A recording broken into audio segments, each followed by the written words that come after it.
दोस्तों अगर आपने बीपीएससी के थ्रू यानी कि बिहार पब्लिक सर्विस कमीशन के थ्रू कोई भी फॉर्म को अप्लाई किया है, वैसे इसमें काफी सारे फॉर्म आते रहते हैं, कभी कभार महीने में 2 फॉर्म भी आ जाते हैं। तो अगर आपने बीपीएससी के थ्रू किसी भी फॉर्म को अप्लाई किया है और आपसे फॉर्म भरने में यहाँ पर मिस्टेक हो गई है, अब मिस्टेक में कोई भी मिस्टेक हो सकती है, जैसे कि आपके नाम, डेट ऑफ बर्थ, पिताजी के नाम, माताजी के नाम में, या फिर कोई भी दूसरी अदर मिस्टेक हो गई है, तो क्या आप इसके फॉर्म में करेक्शन वगैरह कर सकते हैं? अगर करेक्शन कर सकते हैं तो किस तरीके से आपको करेक्शन करना है, क्या यहाँ पर कोई डेट वगैरह आने वाली है, क्या आप दूसरे फॉर्म को फिल कर सकते हैं? तो इन्हीं कुछ क्वेश्चंस के आंसर आपको इस वीडियो में जानने को मिलने वाले हैं, तो वीडियो को शुरू से लेकर आखिरी तक पूरा देखिएगा। और दोस्तों मैंने डिस्क्रिप्शन बॉक्स में एक ऐप की लिंक भी डाल रखी है, तो आप उसको चेकआउट कर सकते हैं और इंस्टॉल कर सकते हैं अपने एंड्रॉइड फोन में। अब इससे होगा क्या?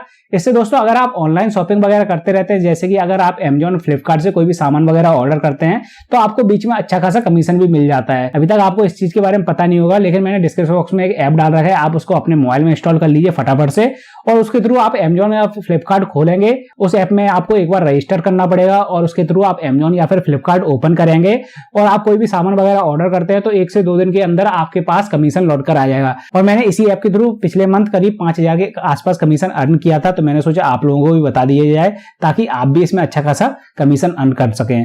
तो अब मैं आपको बता देता हूं यहाँ पर करेक्शन की क्या प्रोसेस होने वाली है, लेकिन इसके लिए मुझे ले चलना पड़ेगा आपको इसकी नोटिफिकेशन में। यहाँ पर मैं बीपीएससी का एक नोटिफिकेशन ओपन कर लेता हूं। भले ही किसी पोस्ट के लिए आप यहाँ पर नोटिफिकेशन चेक करेंगे तो आपको ये चीज सभी नोटिफिकेशन में देखने के लिए मिल जाएगी। तो मैं यहाँ पर बीपीएससी के एक आवेदन का नोटिफिकेशन ओपन कर ले रहा हूँ। जैसे कि दोस्तों आपको यहाँ पर लिखा हुआ मिल जाएगा बिहार लोक सेवा आयोग, और ये जो नोटिफिकेशन है वो मैंने दूसरी पोस्ट के लिए ओपन कर रखा है। अब इसी नोटिफिकेशन में मैं पेज नंबर 5 पे आ गया हूं।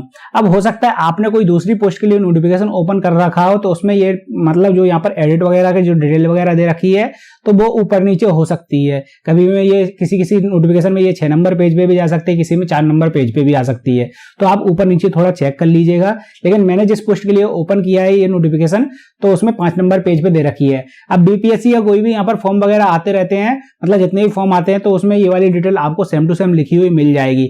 अगर बाई चांस कभी चेंज हो जाती है तो मैं आगे भी उससे रिलेटेड वीडियो बना दूंगा कि उसमें मतलब किस तरीके से आपको करेक्शन करना है। तो मैं अभी आपको इसको डिटेल में समझा देता हूँ क्या जानकारी दे रखी है इसके नोटिफिकेशन में। यहाँ पर दोस्तों लिखा हुआ है रजिस्ट्रेशन के बाद रजिस्ट्रेशन डाटा को एडिट करने का ऑप्शन रहेगा। मतलब कि एक बार आपने जब अपना रजिस्ट्रेशन कर दिया तो उसके बाद आप रजिस्ट्रेशन में एडिट कर सकते हैं। जैसे कि आपको पता है रजिस्ट्रेशन में आपको नाम, डिटेल वगैरह कुछ डालनी पड़ती है, मोबाइल नंबर डाल के वेरीफाई करना पड़ता है और उसके बाद आपका रजिस्ट्रेशन कंप्लीट होता है, जो पेमेंट करने के पूर्व तक ही उपलब्ध रहे। यानी कि एक बार आपने पेमेंट कर दी उसके बाद ये वाला मतलब रजिस्ट्रेशन में एडिट करने का ऑप्शन आपके सामने से हट जाता है। इसमें रजिस्ट्रेशन के समय अभ्यर्थी द्वारा भरी गई किसी भी प्रविष्टि, नाम, पिता, माता, आरक्षण, कोटा इत्यादि को एडिट करने का प्रावधान रहेगा। यानी कि जो यहाँ पर रजिस्ट्रेशन करने में एडिट करने का ऑप्शन रहता है उसमें आप अपने नाम में पिताजी के नाम, माताजी के नाम, आरक्षण कोटा यानी कि आपने जो अपने जाति वगैरह सेलेक्ट कर रखी है, SC ST जनरल किस कैटेगरी में आप आते हैं, उसको एडिट कर सकते हैं सिर्फ रजिस्ट्रेशन में। एक बार आपने पेमेंट कर दी फॉर्म फिल करने के बाद, उसके बाद ये वाले ऑप्शन आपके सामने से हट जाते हैं। पेमेंट करने के बाद आवेदन के फाइनल सबमिशन किए जाने के बाद भी अभ्यर्थी स्वयं द्वारा की गई प्रविष्टियों को पुनः एडिट कर सकते हैं। एक बार पेमेंट और फाइनल सबमिशन हो जाने के बाद भी आप किसी डिटेल में अपनी एडिट कर सकते हैं। यहाँ पर इसके लिए विज्ञापन में आवेदन भरने की अंतिम निर्धारित तिथि के बाद 1 सप्ताह यहाँ पर डेट डाल रखी है इस वाले फॉर्म से रिलेटेड। ऐसी यहाँ पर डेट मिल जाती है। अगर आप दूसरी किसी मतलब पोस्ट के लिए फॉर्म फिल करेंगे, कोई भी दूसरे फॉर्म आएंगे बीपीएससी के थ्रू, तो वहां पर अलग डेट दी रखी होगी। कोशिश करूंगा जो भी यहाँ पर फॉर्म आया करें बीपीएससी के थ्रू उससे रिलेटेड भी करेक्शन की एक वीडियो बना दिया करूं, यहाँ पर पूरी डिटेल में आपको समझा दिया करूं, वहां पर डेट वगैरह भी दे दिया करूंगा मैं आपको, का समय दिया जाएगा। तो मतलब यहाँ पर एक आपको डेट दे दी जाएगी, उस तारीख को आप अपनी डिटेल में करेक्शन वगैरह कर पाएंगे।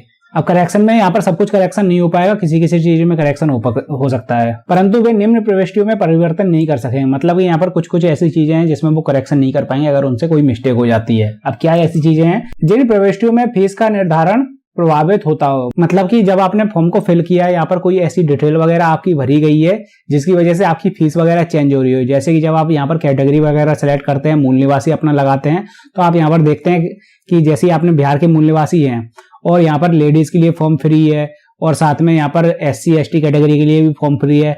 हाँ, अगर आप जनरल कैटेगरी के हैं और आपने SC ST कैटेगरी लगा दी है और आपने अपना बिहार का मूल निवासी भी लगाया है, तो आप देखेंगे आपके फॉर्म जो फिल होता है वो फ्री में ही फिल हो जाता है। लेकिन आप करेक्शन करेंगे और उसको दोबारा से जनरल में चेंज करने की कोशिश करेंगे तो यहाँ पर जनरल नहीं होगा, क्योंकि उसकी वजह से यहाँ पर फीस में चेंजेस वगैरह आ जाते हैं।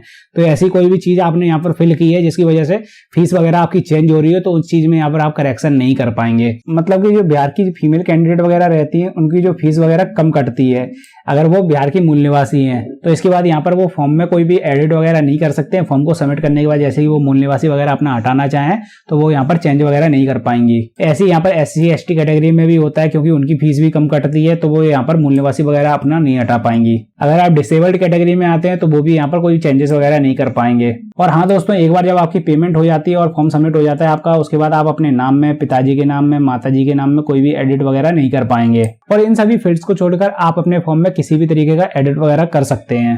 तो इन तरीके की फील्ड्स को छोड़कर आप अपने फॉर्म में किसी भी तरीके का एडिट वगैरह कर सकते हैं।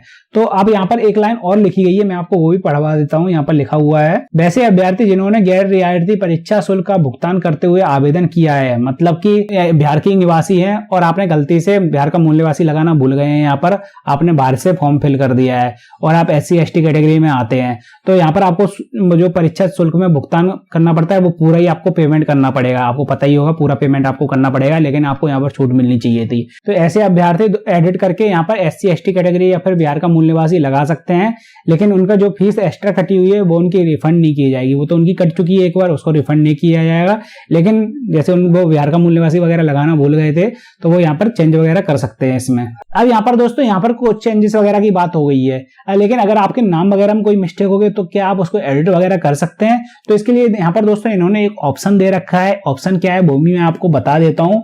जैसे मान लीजिए आपको कोई अपने रजिस्ट्रेशन करते टाइम आपके नाम डिटेल वगैरह में कोई मिस्टेक हो गई है, तब आपको क्या करना है दोस्तों, और आपने फॉर्म को फिल करने के बाद सबमिट भी कर दिया है, तो आपको दोस्तों यहाँ पर एक फॉर्म को कैंसिल करने का बटन मिल जाता है, यानी कि ऑप्शन मिल जाता है, जिसके थ्रू आप पूरे भरे हुए फॉर्म को कैंसिल कर सकते हैं। लेकिन कैंसिल करने के बाद आपने जो फीस वगैरह कटवाई है वो आपकी रिफंड नहीं की जाती है, और उसके बाद आप एक नया रजिस्ट्रेशन कर सकते हैं जिसमें आपकी जो डिटेल मिस्टेक हो गई थी पुराने रजिस्ट्रेशन में उसको आप चेंज वगैरह कर सकते हैं। सेम मोबाइल नंबर से, सेम ईमेल आईडी से आप नया रजिस्ट्रेशन कर सकते हैं और उसको कंप्लीटली फिल करके सबमिट कर सकते हैं, और आपको दोबारा से फीस कटवानी पड़ेगी। लेकिन इस केस में यहाँ पर आपसे जो पुरानी फीस कट चुकी है वो रिफंड वगैरह नहीं की जाएगी। यहाँ पर साफ साफ ऐसा लिखा हुआ है।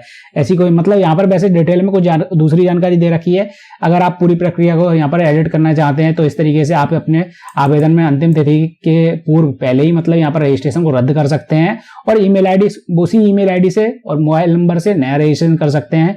नए तरीके मतलब नए सिरे से पूरे शुल्क को दोबारा से भुगतान कर सकते हैं। ऐसी स्थिति में पूर्व जो भुगतान किया गया है आपका उसको वापस नहीं किया जाएगा। और साथ में अगर आपने यहाँ पर दोस्तों कैंसिल नहीं किया और उसके अलावा आपने नया रजिस्ट्रेशन कर दिया कैंसिल बिना किए, तो यहाँ पर एक लाइन लिखी हुई है, किसी भी अभ्यर्थी से एक से अधिक आवेदन पत्र भरे जाने की स्थिति में उसके सभी आवेदन पत्रों को अस्वीकृत करते हुए अभ्यर्थता रद्द कर दी जाएगी। तो आपको ऐसा नहीं करना है दोस्तों। आपके अगर एक फॉर्म में कोई मिस्टेक हो गई तो आपको उस फॉर्म को पूरा कैंसिल करना पड़ेगा। वहां पर आपको कैंसिल करने के लिए बटन देखने के लिए मिल जाएगी, तो आपको उस भरे हुए फॉर्म को पूरा कैंसिल करने के बाद आपको दोबारा से नया रजिस्ट्रेशन करना है, अगर नया रजिस्ट्रेशन करने की वहां पर जरूरत पड़ रही है तो। और नया रजिस्ट्रेशन आप उसी ईमेल आईडी उसी मोबाइल नंबर से कर सकते हैं, और दोबारा से फॉर्म को फिल करके आपको सबमिट करना पड़ेगा, दोबारा से आपको फीस कटवानी पड़ेगी। तो इस तरीके से आप यहाँ पर करेक्शन कर सकते हैं। कोई आगे चल के कोई करेक्शन की डेट वगैरह नहीं आने वाली है। जो करेक्शन की डेट वगैरह आएगी उसमें मैंने आपको बता दिया क्या क्या आप करेक्शन, क्या क्या चेंजेस वगैरह आप कर पाएंगे। तो दोस्तों, अगर आपको वीडियो पसंद आई तो लाइक करना मत भूलिएगा। चैनल पर पहली बार है तो फटाफट से कर लीजिए इस चैनल को सब्सक्राइब। और जैसे ही मैंने आपको बताया था डिस्क्रिप्शन बॉक्स में मैंने एक ऐप की लिंक डाल रखी है, तो आप उसको चेकआउट कर सकते हैं अगर आपको भी मतलब अच्छा खासा कमीशन वगैरह अर्न करना है तो।